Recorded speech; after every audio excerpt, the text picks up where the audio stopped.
ঘরের kitchen West জমানোর তিন রকমের সুবিধা। এক তো অবশ্যই আপনার সার তৈরি হয়, মাটি, যেহেতু এটা বায়োডিগ্রেডেবল, আপনি ক্রেটে জমিয়ে রেখে দিলেন দিনের পর দিন, যে সবজি কাটা। আর দুদিন বললাম সুন্দরভাবে বৃষ্টি হয়েছে এই প্রচণ্ড তীব্র দাবদাহের পরে। দেখুন একটা ছোট্ট চারা গাছ বেরিয়ে এসছে।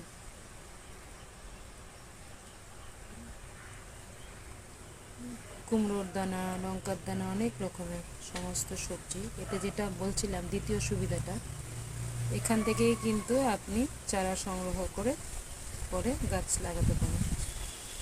এই যে যেমন এই যে ছোট একটা, যখন এই পাতা দরকার হয়, লাউ ডগা হোক বা লাউ শাক বা কুমড়ো শাক, ছোট ছোট 4-5টা 6টা ইচ্ছা হলো 8-10টা ডাল কেটে নিয়ে রান্না করা যেতেই পারে।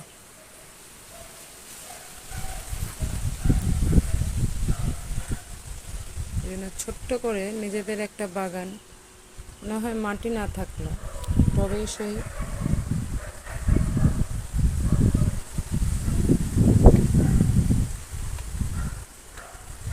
বৃষ্টির পর আমার গাছগুলো কেমন দেখাচ্ছে।